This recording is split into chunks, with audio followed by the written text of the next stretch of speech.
যেদিন হামলার ঘটনা আরজিকর মেডিকেল কলেজ হাসপাতালে ঘটে অর্থাৎ 14 তারিখ মধ্যরাতে, সেদিন হামলাকারীদের টার্গেট কি সেমিনার রুম ছিল? এই প্রশ্নটা বড় হয়ে দাঁড়াচ্ছে, তার কারণে একটি ভাইরাল ভিডিও, যে ভাইরাল ভিডিওতে এই কথা বলতে শোনা যাচ্ছে কোনো একজনকে, চল সেমিনার রুমে চল। ফলে এই ভাইরাল ভিডিও এই প্রশ্নটা বড় করে দাঁড় করাচ্ছে যে হামলাকারীদের টার্গেট সেমিনার রুম ছিল কিনা। দেখাবো সেই ভাইরাল ভিডিওয় কি রয়েছে, দেখুন।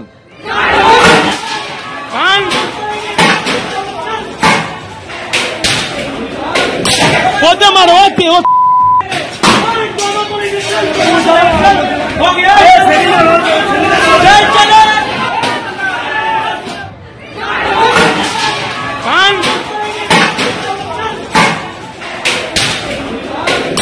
होते मारो होते हो गया चले हो गया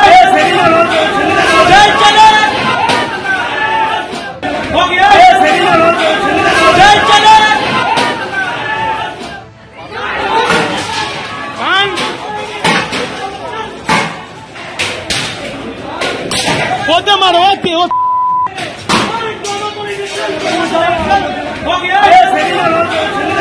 चले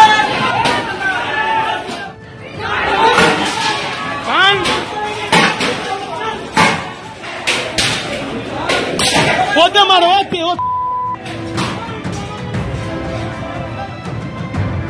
ফলে এই যে ছবিটা আপনারা দেখতে পাচ্ছেন, যে ভাইরাল ভিডিওতে ভাঙচুর চালানো হচ্ছে, ভাঙচুর চালানোর পর চল সেমিনার রুমে চল, এইটা বলতে শোনা যাচ্ছে কোনো একজনকে।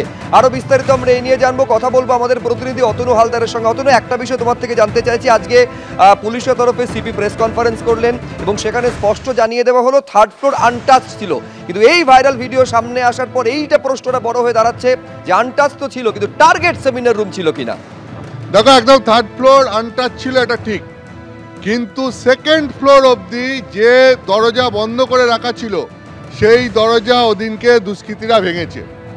আজকে তুমি যে অডিওটা দেখছো সেখানে পরিষ্কার দেখা যাচ্ছে, শোনা যাচ্ছে যারা ভাঙচুর করছে তারা ভাঙচুর করতে করতে একটা অংশ বলছে চল সেমিনার রুমে চল, চল সেমিনার রুমে চল। এই দুষ্কৃতীরা বলছে মানে তাদের টার্গেটে যে সেমিনার রুম ছিল এটা পরিষ্কার বোঝা যাচ্ছে। সেমিনার রুম ছিল, তার কারণ কি? তাহলে স্বাভাবিকভাবেই মানুষের মনে এই প্রশ্ন আসে, তাহলে কি তথ্য প্রমাণ নষ্ট করাটাই মূল উদ্দেশ্য ছিল এই হামলাকারীদের? আজকের এই অডিও, এই ভিডিওর সঙ্গে এই অডিও সামনে আসার পর সেই সন্দেহ আরও জোরালো করে দেখা দিল। প্রথম কথা আমি তোমাকে বলছি, 14 তারিখ রাতে যখন এই হামলার ঘটনা ঘটে তখন যেটা দেখা যায় যে এই যে একটা বড় মব ঢুকে যায় ভেতরে, তার মধ্যে কিন্তু নির্দিষ্ট কিছু দুষ্কৃতী তারা এই পুরো ভাঙচুরটা চালায় এবং তারা যেভাবে আন্দোলনকারীদের মঞ্চ ভাঙা থেকে এমার্জেন্সি থেকে আরম্ভ করে হাসপাতালের বিভিন্ন ডিপার্টমেন্ট ভাঙতে ভাঙতে ওপরে ওঠে, সেটা দেখে পরিষ্কার বোঝা গেছিল যে হাসপাতালে তারা কি করতে এসছে সেটা সম্যক ধারণা নিয়েই তারা করতে এসছে, পরিকল্পনা করেই তারা এসছে।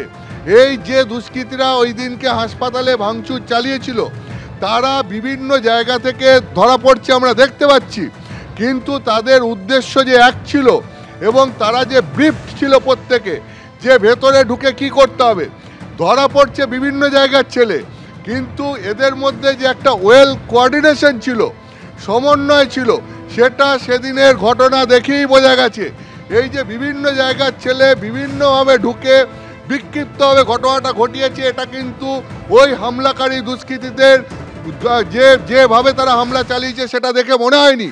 ওই হামলাকারী দুষ্কৃতীদের দেখে এটাই মনে হয়েছিল যে এরা প্রত্যেকে এক উদ্দেশ্যে হামলা চালাচ্ছে, পরিকল্পিতভাবে হামলা চালাচ্ছে এবং একদম এরা প্রত্যেকে জানে যে তারা ভেতরে ঠিক কী করতে এসছে এবং সেই মতো তারা হাসপাতালের বিভিন্ন ডিপার্টমেন্ট ভাঙচুর চালিয়ে এই যে অডিও তুমি চলছো চল সেমিনার রুমে চল, এইটার প্রতিফলন সেদিন দেখা গেছিল।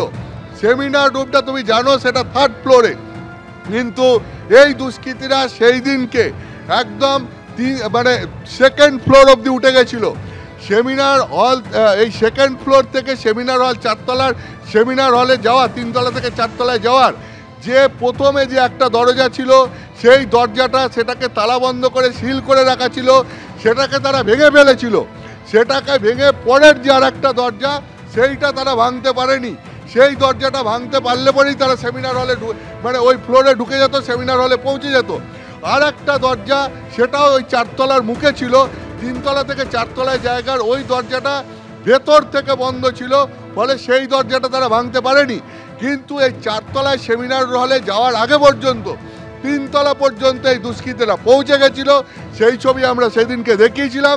এবং 3 তলায় পৌঁছে তারা ওই 3 তলার যে দরজা, যেটা সিল করা ছিল, যেটা সম্ভবত সিবিআই সিল করে রেখেছিল, সেই দরজা তারা সেদিনকে ভেঙে দিয়ে সেইখান পর্যন্ত পৌঁছে গেছিল। সেই দরজা ভাঙার ছবি সেদিনকে আমরা দেখিয়েছিলাম। যে তার মানে এরা অল্পের জন্যে সেমিনার হলে পৌঁছাতে পারেনি, অল্পের জন্যে সেমিনার হল রক্ষা পেয়েছিল। কিন্তু এই দুষ্কৃতীদের টার্গেট যে সেমিনার হল ছিল, সেটা আজকের এই অডিও সামনে আসার পর পরিষ্কার বোঝা যাচ্ছে। তাহলে এখন প্রশ্নটা হচ্ছে যে এই যে একটা বড় সংখ্যা দুষ্কৃতী, সেটা 50 জন হতে পারে, 70 জন হতে পারে, এইরকমই সংখ্যাটা দেখে আপাতভাবে মনে হচ্ছে এরা যে হামলাটা চালালো এবং যেরকম নিজেদের মধ্যে সমন্বয় সাধন করে পরিকল্পনা অনুযায়ী হামলা চালালো, এবং লক্ষ্য যেখানে সেমিনার হলে গিয়ে তথ্য প্রমাণ নষ্ট করা ছিল বলে প্রাথমিকভাবে এখন তো এই অডিও সামনে আসার পর সন্দেহ করা হচ্ছে, এবং তারা সেমিনার হলের কাছ অবধি যেভাবে পৌঁছে গিয়েছিল, এবং আজকের এই অডিও সামনে আসার পর সেই সন্দেহ আরও দৃঢ় হচ্ছে। তাহলে কি এদের পেছনে বড় কোনো মাথা রয়েছে, কোনো পাকা মাথা রয়েছে, যে এদেরকে যে সেই পাকা মাথারা রীতিমতো পরিকল্পনা করে এখানে পাঠিয়েছিল? তাহলে পরে এটা কিন্তু বোঝা যাচ্ছে যে সেই মাথাদের এটাও লক্ষ্য ছিল যে এখানে এই হাসপাতালে হামলা চালিয়ে তথ্য প্রমাণ নষ্ট করার। অর্থাৎ যে উদ্দেশ্যগুলো এক এক করে ছিল, একটা বোঝা যাচ্ছে একটা আতঙ্কের পরিবেশ তৈরি করা, আন্দোলনকারীদের মধ্যে আতঙ্কের পরিবেশ তৈরি করা, হাসপাতালের প্রত্যেককে নিরাপত্তাহীনতার মধ্যে ফেলে দেওয়া, এবং সেই সঙ্গে সঙ্গে নতুন করে আজকে আর একটা প্রশ্ন উঠছে যে তাহলে কি তাদের উদ্দেশ্য ছিল তথ্য প্রমাণ নষ্ট করাও? তাহলে এই কাজগুলো করতে পারলে, আন্দোলনকারীদের মধ্যে আতঙ্ক সৃষ্টি করতে পারলে, হাসপাতালের সবাইকে নিরাপত্তাহীনতার মধ্যে ফেলতে পারলে, এবং এই সমস্ত তথ্য প্রমাণ নষ্ট করতে পারলে পরে কার উদ্দেশ্য সাধিত হতো, কে এর জন্য লাভবান হতো? সেই যে এর জন্য লাভবান হবে তারই মাথা এর পেছনে কাজ করছে বলে প্রাথমিকভাবে সন্দেহ করাটা খুব স্বাভাবিক। ফলে এখন এটাই দেখার যে পুলিশ কিংবা সিবিআই যদিও মূল ঘটনা তদন্ত করছে, পুলিশ তো এখানে ভাঙচুরের ঘটনা তদন্ত করছে, এখন এটাই পুলিশ এইটা বের করতে পারে কিনা দেখার, এটাই পুলিশের কাছে এখন সবথেকে বড় চ্যালেঞ্জ হবে।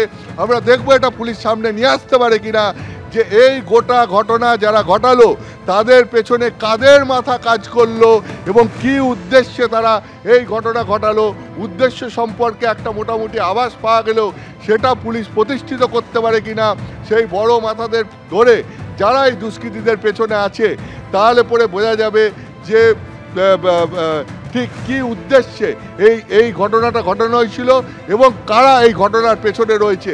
স্বাভাবিকভাবে শুধুমাত্র বিক্ষিপ্তভাবে এই ঘটনা ঘটতে পারে না, সুনির্দিষ্ট পরিকল্পনায় ঘটানো হয়েছে। কিন্তু প্রশ্ন হচ্ছে পরিকল্পনা করলো কারা? পুলিশ কি তাদের খুঁজে বের করতে পারবে? সব থেকে বড় প্রশ্ন এটাই যে এই পরিকল্পনার পেছনে যে বড় মাথা রয়েছে সেই অবধি পুলিশ পৌঁছতে পারবে কিনা। আমি দুটো ছবি একদিকে হচ্ছে দুটো ছবি পাশাপাশি দেখতে পাচ্ছেন। আমার বাঁ দিকের হচ্ছে সেই সেমিনার রুম, যে সেমিনার রুমে এই ধর্ষণ থেকে শুরু করে খুনের ঘটনা ঘটেছে, যে সেমিনার রুম থেকে ওই চিকিৎসকের দেহ উদ্ধার হয়েছিল, এবং একই সঙ্গে দেখতে পাচ্ছেন সেই হামলার ঘটনা, যে ভাইরাল ভিডিও থেকে এই কথাটাও শোনা যাচ্ছে যে চল সেমিনার রুমে চল। খেয়াল রাখতে হবে, যেদিন হামলার ঘটনা ঘটেছিল 18টা ডিপার্টমেন্টে ভাঙচুর করা হয়েছিল। সেকেন্ড ফ্লোর থেকে থার্ড ফ্লোরে যাওয়ার যে দরজা, সেই দরজা কবজা সমেত উপড়ে ফেলা হয়েছিল। ফলে সেমিনার রুম টার্গেট ছিল কিনা এটা বড় প্রশ্ন হয়ে দাঁড়াচ্ছে। আমি এইখানে আরেকবার আপনাদের সামনে সেই ভাইরাল ভিডিওটা রাখবো যেখানে শোনা যাচ্ছে একজনকে বলতে চল সেমিনার রুমে চল। শুনুন সেই ভাইরাল ভিডিও।